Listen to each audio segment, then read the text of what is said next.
The future is bright indeed. We're all of us dreaming of the better days ahead, and a part of your bright new future could be a move to where the magic lives in the greater Orlando area of Florida. One of the biggest decisions you'll make when considering a move is selecting a realtor who can successfully match you with the right home in the right location at the right price. Victor Naraki is the realtor who can help you make the move you've always wanted to. Whether you're a first-time homeowner or looking to move near Disney World, Victor is in your corner. If you are looking for an experienced real estate agent covering all of Central Florida, please visit DisneyAtYourDoorstep.com today and find out just why you should work with Victor. I encourage you to create a free, no-obligation account on his website. By doing so, you'll unlock the website's full potential and be able to enter specific criteria, save listings, and browse new properties sent to your email. Visit DisneyAtYourDoorstep.com today or visit his Facebook page, Victor Naraki Realtor. And don't forget to tell him the Grand Circle Tour podcast sent you.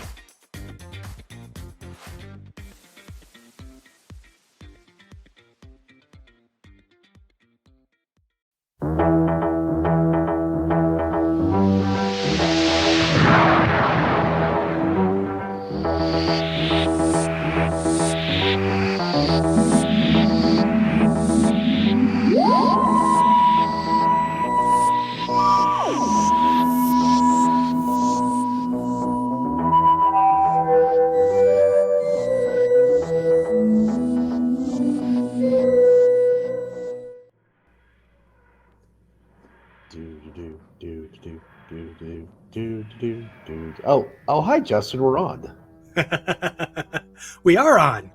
I am so excited. We are finally getting to do this. We are finally talking about the world's greatest television show of all time.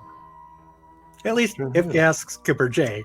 If you ask Skipper J, it is the world's greatest show. It will always be the world's greatest show.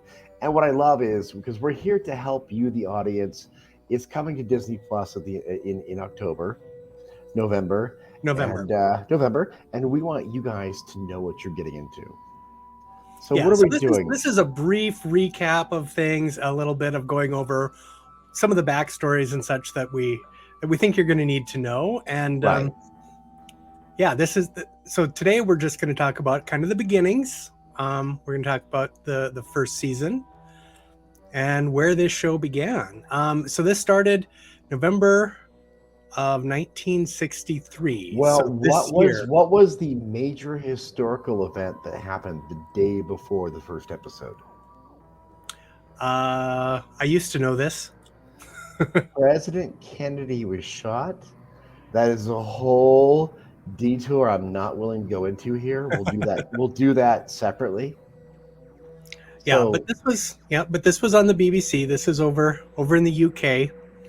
It didn't come to America until much later, but this started off at the BBC in 1963. So this year, 2023, is the 60th anniversary. So that is why as one of many reasons, we're so excited to see this coming to Disney Plus. It is the world's longest running, and yes, I am biased. It is the world's greatest science fiction story of all time. Because it can be anything, it can go anywhere. I kind of like to sum it up for people is it's like the Twilight Zone, but sci-fi. So every week, new cast, new location, you're getting something entirely different story to story. And yet you still have, familiar characters to carry you through. And the time travel, the science fiction, the time travel element was originally introduced because this was intended to be not so much a science fiction drama sort of show. It was educational. Yeah, so they had the time travel aspect in order to do what we now call the historicals, where they go back in time to a specific era, and you get to learn about something about that era. So in this case, and that's what I love. I mean, how much. I hate to say this because we're both students of history. How much extra history have we learned by watching the show and being like, oh, light bulb went off. I need to go research this now. It is very good for that. And like I say, the early episodes, the early seasons in particular, were good about that. So we should probably start by talking about, who these main characters are. of course, the main character is an old man who calls himself the Doctor, and in season 1 he was played by William Hartnell. The late, great William Hartnell. Let's just say that right now. Yeah, he was definitely one of their main choices for this character, and he did a great job with it. Their time machine is called a TARDIS, which as Susan says, is short for time and relative dimension in space. But one thing I love, and the TARDIS will be expanded on later, but for his whole run, he refers to the TARDIS as the ship. Yeah, I think originally at this point it was TARDIS was more Susan's, the Doctor's granddaughter, her name for the ship, but it wasn't necessarily an official name. Over time, all of these time machines from this planet were referred to as the TARDIS. And one thing I will, and this is a footnote we'll come back to later, because this is the very beginning. So much hasn't been defined yet. We don't know what species the Doctor is, where his home is. We just know he is a mysterious alien who has this ship that's bigger on the inside than the outside, that looks like a London police box, that can go anywhere in time and space, but at this point, he has no control. So once he hits the lever, you don't know where you're going, and you can't go back to where you were. Yeah, that's one of the things is that. Yeah, that is one of the things is that it seems like he's constantly trying to fix it throughout this season. Yeah. Going along with the Doctor and his granddaughter are 2 teachers. Ian and Barbara? Yeah. So Ian was right. Yeah. Ian was the science teacher, and she was the history teacher. And passengers, if you have never seen it, the first episode, The Unearthly Child, is pure magic. It is mystery. It is dark. It is black and white. You have no idea what's going on, and it makes you excited for what's to come. Oh, absolutely. And then they go into, I believe, their first foray is into like 10,000 BC. Mm-hmm. Which I love this story, and I'm just going to put a footnote here. Right from the beginning, you get conversations about ethics and what is right, what is wrong, what do we do in the face of evil. There is a lot. It's not so much black and white, good and bad. It's what are the gray areas that we need to work in. And early on, there's discussion about what can and cannot be changed with history. And that is something that carries through to this very day, is talking about what is the nature of good and evil, and what can be changed and what should be changed. And that's one thing I love about the show, because it plays in that gray area. It's not always good versus evil. It's what is right, what is wrong, what has the better impact in the end. Oh, yeah. And the other part of it, like you say, the premise of this show, because we can go anywhere, not only in time, but in space, we get to visit not just, Earth's history. We get to go to other planets and see other alien creatures. And that's what gives it this, like you say, this almost Twilight Zone anthology feel, right, of being able to go into all of these different things. So we start off in 10,000 BC on Earth. The second story takes us to the planet Skaro, where we first meet an alien species called the Daleks. And let me just put a footnote right here, right now, for everyone listening. A Dalek is not a robot. They used to look and be just like us, and this is a big fear at the time, they were still mad at the Nazis and the fear of nuclear fallout. They used to look just like us, but they mutated into little angry squids that had to be locked into tanks for their life to sustain. So a Dalek is not a robot. It's a living, breathing creature full of hate inside a tank. Yeah, there is the story too that one of the producers of the show originally said, he did not want them to have any bug-eyed monsters. This was all going to be educational and historical. Second story out, they're going to an alien planet. And what saved the show, what made the show what it was the Daleks. Oh, absolutely. We could do a whole show about just the Daleks and the Daleks. Oh, it's coming. It's coming. Don't worry. Cybermen, Daleks, that might be next week. Yeah, Cybermen, Daleks, the Master. We're going to talk about these individually. The other thing we should probably mention when we get into these early seasons, a lot of these episodes are difficult to find because they have been lost to time. Yes. The BBC had a policy for a long time of they would air these shows and they considered them ephemera. They were going to be shown once and never seen again. So they had no reason to really keep these old tapes around. So they would wipe out these old tapes in order to reuse them. Right. And in doing so, a lot of these early episodes of Doctor Who no longer exist. Or if they do, we haven't found them yet. And, you know, as a fan, somebody who came into it wide-eyed and wanted to learn, that was kind of the joy about these black and white years was I couldn't just sit down and watch it. I had to go and hunt for them and cobble them together, whether it be telesnaps or audiobooks or target books. You really have to go. And it's only out of 8 stories, only 4 exist. So you have to go and really search them out to find out what happened. Yeah, so it's basically about the first 6 seasons of Doctor Who have some of these missing episodes. Yeah. And after that, starting at about the 7th season going forward, we do have everything after that. But that is something to keep in mind when you go looking for these.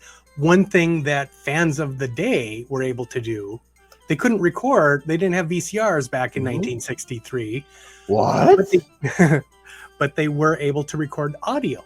Yeah. So a lot of fans recorded the audio of shows that they liked, such as this one. And those audio recordings exist for all of these episodes.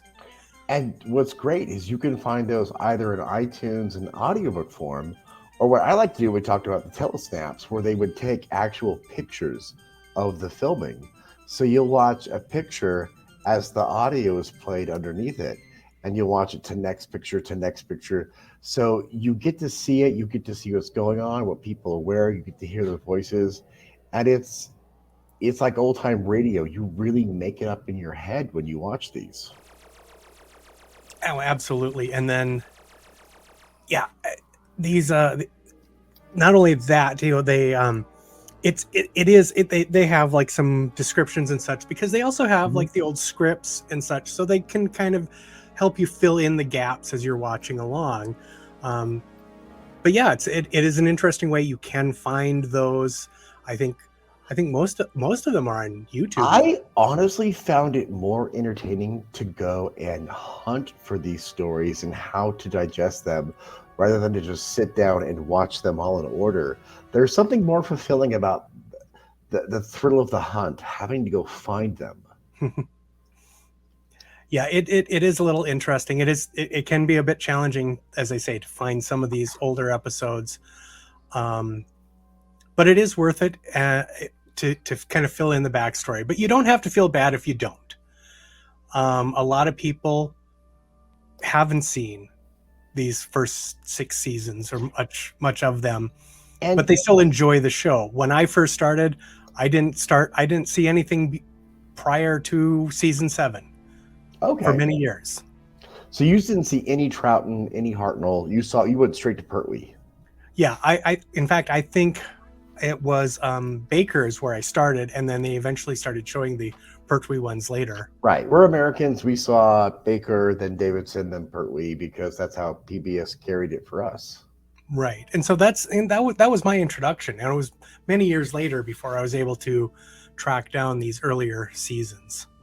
And before I forget, Justin, I really want to say my favorite thing about Doctor Who is the imagination. It has more imagination than, and we're a Disney podcast, it still has more imagination than anything I know, because it is completely different, story to story, week to week, season to season. It grows, it evolves. If you don't like one era, just sit back, watch it, because you might like the next. Oh yeah, absolutely. Because each season kind of changes things up, and especially in the newer seasons. But Oh even yeah, even in the older seasons, each season things would get changed. They change out companions. They change out doctors constantly. after a while, and we'll talk about that more in a future episode. But Like 3 or 4 episodes from now, we'll get to it. When we get to my second favorite villains. but even here, even within this first season. I mean, you see, like I say, we go from 10,000 BC to an alien planet. We see Marco Polo in a series of episodes. Right. We Then go we to the Aztecs. We go to France. I mean, During revolutionary. the French Revolution, yeah. Yeah, so we see all sorts of things just even in this first season. So if you like historical fiction, you'll like this. If you like science fiction, you will like this. So I highly recommend chasing these down and trying to watch them. And I think you will enjoy them. And I'm going to be honest. I have 1, 2, 3, 4, 5 different eras that I call my comfort Who, the Who that I can jump into anytime. And the 6 seasons of Black and White, I will gush over them. I have nothing but great things to say.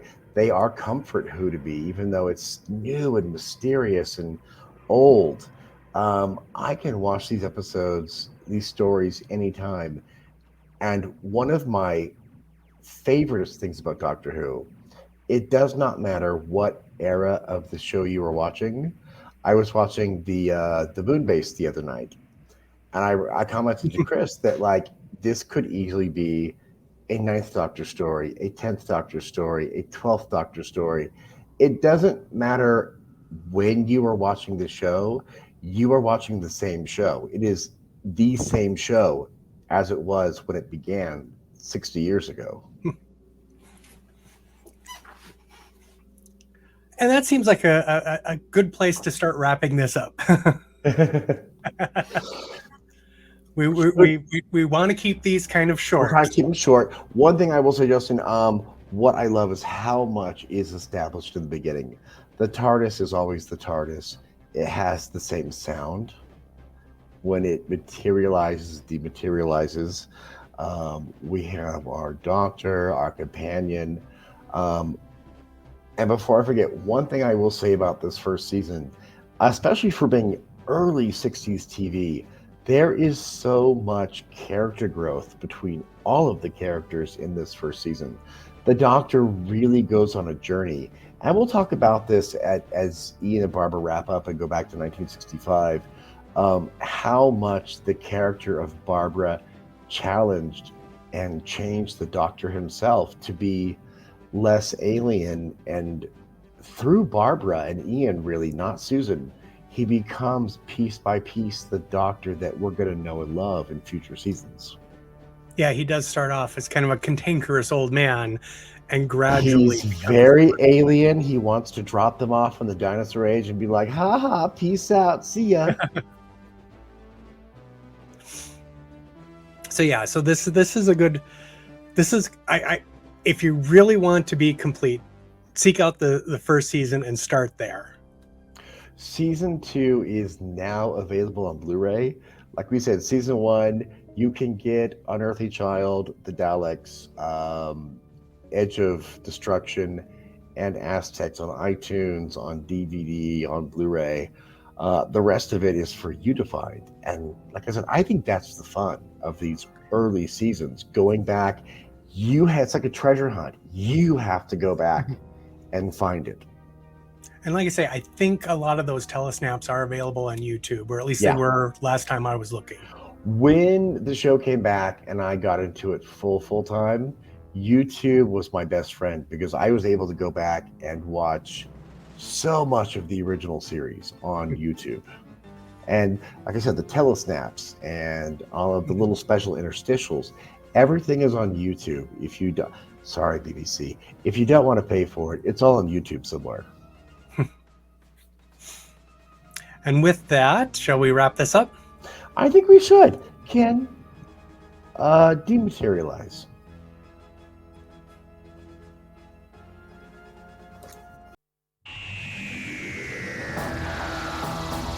The Grand Circle Tour podcast is brought to you by Expedition Roasters. When you visit expeditionroasters.com, use the promo code Grand Circle Tour Podcast, that's all one word, and you'll receive 10% off of your order.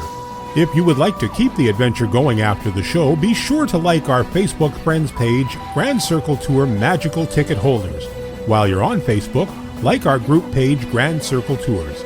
Be sure to follow us on Twitter, Grand Circle Tour Podcast, as well as Instagram GCT Podcast, and our YouTube channel, Grand Circle Tour, and on TikTok at Grand Circle Tour Podcast. That's all one word. If you would like to email us, drop us a line at gctpodcast@gmail.com. T-shirts and other fun merchandise can be found at tpublic.com. Simply search Grand Circle Tour Podcast. If you enjoyed your adventure, leave us a review on Apple Podcast. Only one rule, make it good. All logos, sounds, songs, and music that are made by and for Disney and its affiliates are owned in full by the Disney Corporation and are not, nor are they intended to be owned in any way by the Grand Circle Tour Podcast. Thank you for riding with us, and welcome home.